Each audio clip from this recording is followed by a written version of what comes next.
नमस्कार, स्वागत है आपका सुनो कहानी में। आज की कहानी है एक उचक्के का रोमांच और इसके लेखक हैं इटैलो कैल्विनो और आप इसे सुन रहे हैं मृत्युंजय मिश्रा की आवाज में। तो आइए सुनते हैं। महत्वपूर्ण बात तत्काल गिरफ्तार न होना थी। जिम एक दरवाजे की ओट में छिप गया और उसका पीछा करने वाले पुलिस वाले लगभग उससे आगे निकल गए, लेकिन फिर अचानक उसने गली में उनके कदमों के लौटने की आवाज सुनी। वो तेजी से कूदता हुआ भागा। रुको वरना हम तुम्हें गोली मार देंगे। जिम, हाँ मारो ना गोली, उसने सोचा, और तब तक वो उनकी प्रहार सीमा से दूर जा चुका था। उसके कदम उसे पुराने शहर की ढलान वाली गलियों के बीच से तेजी से भगाए लिए जा रहे थे। फव्वारे के ऊपर वो सीढ़ियों की रेलिंग पर से कूदा, फिर वो मेहराब के नीचे था जहां उसके कदमों की आवाज गूंजने लगी। उसे जहन में जिन सभी लोगों के नाम याद आए, उनके यहां इस समय जाना ठीक नहीं था। लोला नहीं, दिलदे नहीं यार, तो फिर रेनी नहीं। ये पुलिस वाले उसे ढूंढते हुए जल्दी ही इन सब लोगों के घरों के दरवाजे खटखटाने पहुंच जाएंगे। ये एक मृदुल सी रात थी और आकाश में ऐसे फीके से बादल थे जैसे दिन में नहीं दिखते थे, जो गली के ऊपर स्थित मेहराब के भी बहुत ऊपर थे। नए शहर की चौड़ी सड़कों के पास पहुंचने पर मारिया अल्बानेसी उर्फ जिम बोलेरो ने अपनी चाल थोड़ी धीमी की और अपने माथे पर गिराई बालों की लटों को अपने कानों के पीछे किया। कहीं किसी के कदमों की आवाज नहीं आ रही थी। दृढ़ता और सावधानी से उसने सड़क पार की और आरमांडा के मकान के दरवाजे पर दस्तक दी। रात के इस पहर वो आमतौर पर अकेली होती थी, इस समय तो वो सो रही होगी। इस बार उसने जोर से दरवाजा खटखटाया। अरे कौन है? एक पल के बाद झल्लाए हुए एक पुरुष के स्वर ने पूछा। अरे यार, इस समय रात को सब सोना चाहते हैं, कौन है यार? वो लिलिन था। बस 1 मिनट दरवाजा खोलना आरमांडा, मैं हूं जिम, उसने कहा। आरमांडा ने बिस्तर पर करवट बदली। अरे लड़के, 1 मिनट, मैं दरवाजा खोलती हूं। ओह, तो तुम हो जिम? उसने बिस्तर के पास बंधी रस्सी को पकड़कर खींचा। आज्ञा का पालन करते हुए बाहरी दरवाजा खुल गया। अपने दोनों हाथ जेबों में रखे हुए जिम गलियारों में से चलता हुआ शयन कक्ष में आ गया। चादरों के बीच अरमांडा अपने बड़े बिस्तर पर अपने विशाल काया को फैलाए लेटी थी। बिना बनाव श्रृंगार के तकिए पर पड़ा उसका चेहरा ढीला और झुर्रियों से भरा हुआ था। बिस्तर के दूसरे कोने में उसका पति लिलीन लेटा हुआ था। ऐसा लग रहा था जैसे वो अपना छोटा सा नीला चेहरा तकिया में घुसा लेना चाहता था ताकि वो अपनी बाधित नींद को पूरा कर सके। लिलीन को तब तक प्रतीक्षा करनी पड़ती है जब तक अंतिम ग्राहक निपट नहीं जाता। फिर वो बिस्तर पर लेटकर अपने आलस भरे दिन में एकत्र हो गए थकान को दूर करने के लिए निद्रा की आगोश में जा सकता है। क्या करना है और कैसे करना है, इसके बारे में लिलिन कुछ नहीं जानता है। यदि उसके पास पर्याप्त संख्या में सिगरेट हो तो वह संतुष्ट रहता है। आरमांडा को लिलिन पर ज्यादा रकम खर्च नहीं करनी पड़ती। लिलिन दिन भर में जितनी सिगरेट पीता है, बस उतने का ही खर्च आरमांडा वहन करती है, यानी उसका उतना खर्चा झेलती है। रोज सुबह वो अपना सिगरेट पैकेट लेकर बाहर निकल जाता है। थोड़ी देर के लिए कभी मोची के पास बैठता है, तो कभी कबाड़ी वाले के पास, तो कभी नलसाज के पास। उन सभी दुकानों के स्टूल पर बैठकर वो एक के बाद एक सिगरेट पीता रहता है। उसके हाथ उसके घुटनों पर होते हैं, उसका चेहरा पीला होता है और उसकी दृष्टि तंद्रालु होती है। वो किसी जासूस की तरह सबकी बातें सुनता है, पर खुद कभी कभार ही कोई संक्षिप्त टिप्पणी करता है या फिर अप्रत्याशित कुटिल मुस्कान देता है। शाम के समय जब अंतिम दुकान भी बंद हो जाती है, वो शराब के ठेके पर जाता है और लगभग 1 लीटर दारू से अपना गला तर कर लेता है। फिर वो वहीं बैठकर तब तक अपनी बाकी बची सिगरेट को फूंकता है जब तक कि दारू के ठेके के बंद हो जाने का समय भी नहीं हो जाता। जब वो वहां से बाहर आता है, तब भी उसकी बीवी कोर्सों के इलाके में अपने छोटे परिधान, सूजे हुए पैरों और तंग जूतों में अपनी नियमित गश्त पर होती है।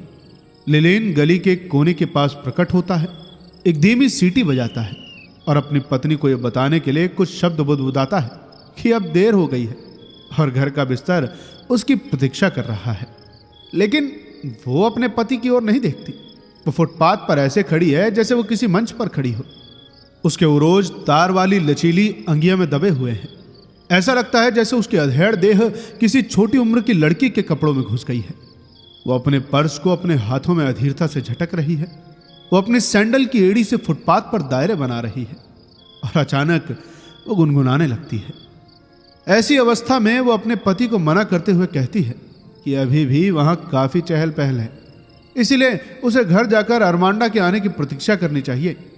और फिर हर रात वे दोनों इसी तरह एक दूसरे से प्रेम जताते हैं।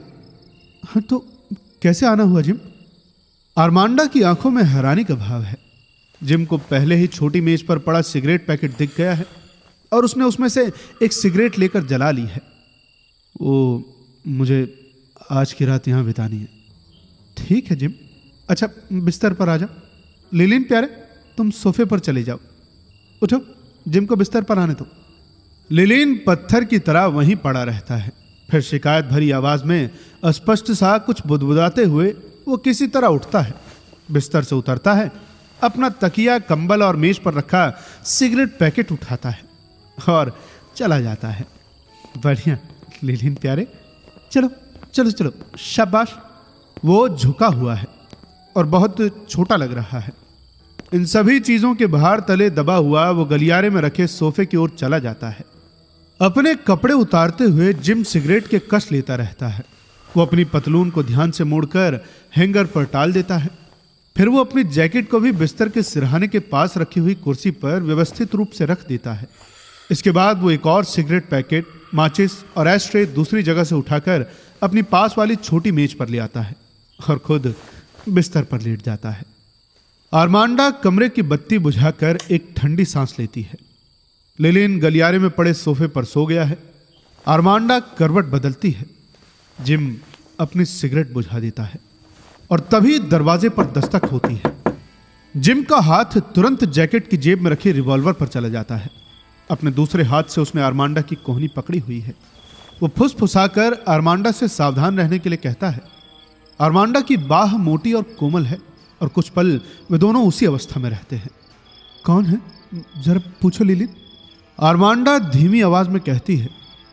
गलियारे में सोफे पर लेटा लिलीन व्यग्र होकर झुंझलाता है और अशिष्टता से पूछता है, अबे यार कौन है बे? ये मैं हूं अरमांडा, एंजेलो। एंजेलो कौन? वो पुलिस का सर्जेंट एंजेलो। मैं इधर से गुजर रहा था तो सोचा तुमसे मिलता चलूं। क्या तुम 1 मिनट के लिए दरवाजा खोलोगी क्या? जिम बिस्तर से नीचे उतर आता है और अरमांडा से चुप रहने का इशारा करता है।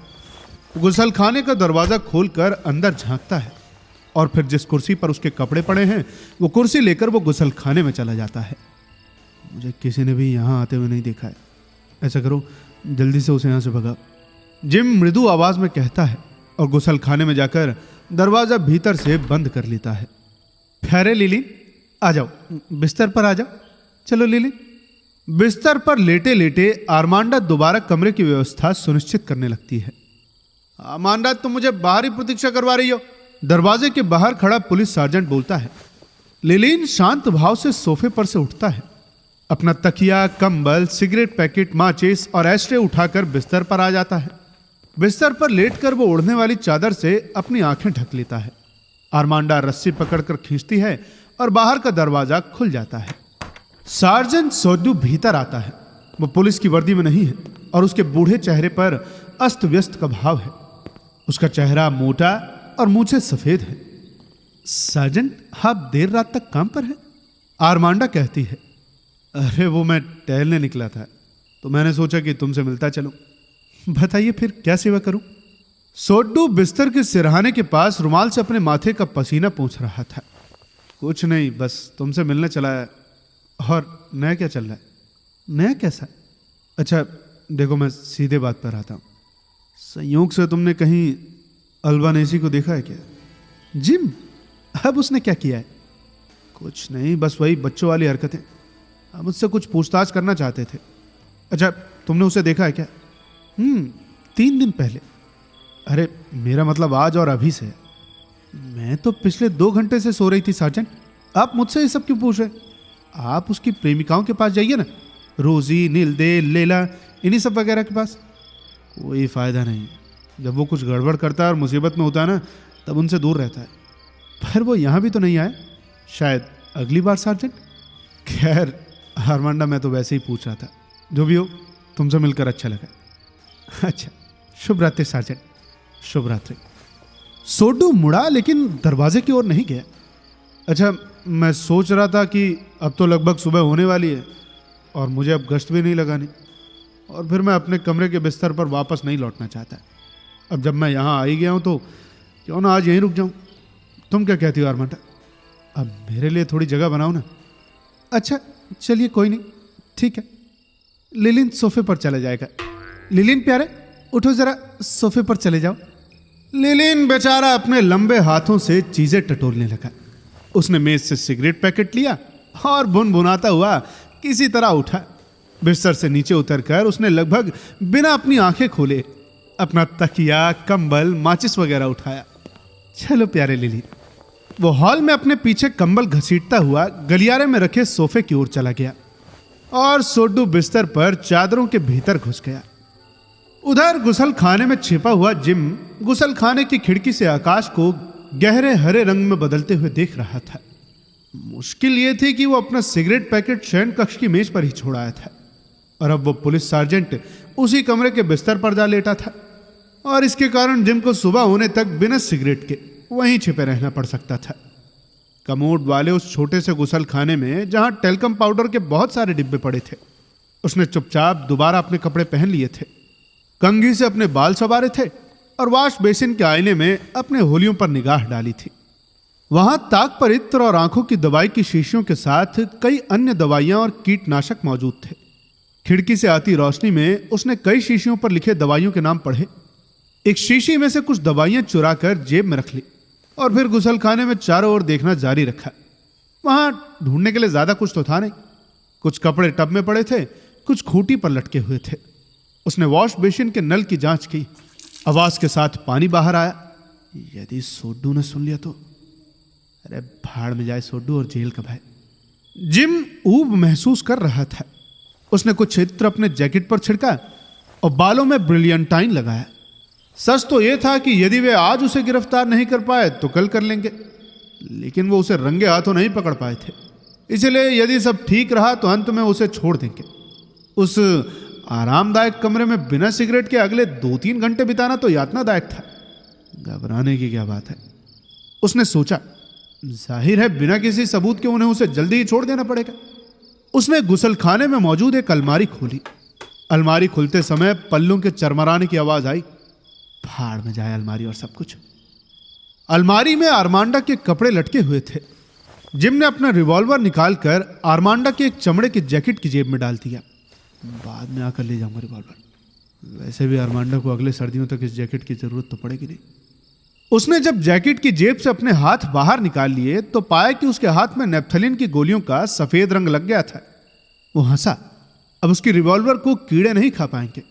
उसने अपने हाथ दोबारा धोए, लेकिन आर्मांडा का गंदा तौलिया उसे उबकाई दिला रहा था।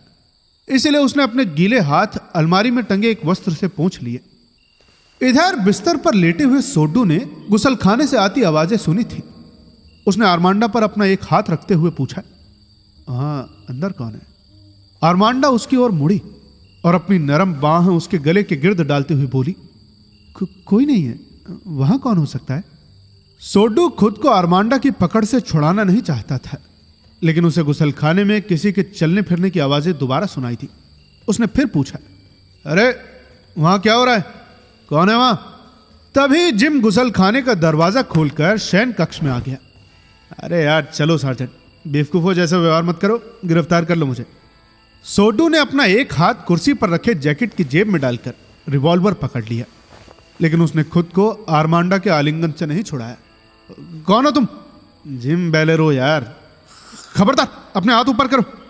अरे मेरे पास हथियार नहीं है सार्जेंट, मूर्खता मत करो, मैं खुद को कानून के हवाले करता हूं। अब वो बिस्तर के सिरहाने के पास खड़ा था। उसका जैकेट उसके कंधों पर पड़ा था और उसके दोनों हाथ आधे उठे हुए थे। अरे जिम, ये क्या? आर्मांडा ने कहा। मैं कुछ दिनों के बाद तुमसे मिलने आऊंगा आर्मांडा, जिम ने कहा। सोडू कुछ बुदबुदाता हुआ बिस्तर से उठ खड़ा हुआ। उसने फटाफट अपनी पतलून पहनी और कहा, क्या वाहियात नौकरी है यार, कभी पल भर का चैन ही नहीं है।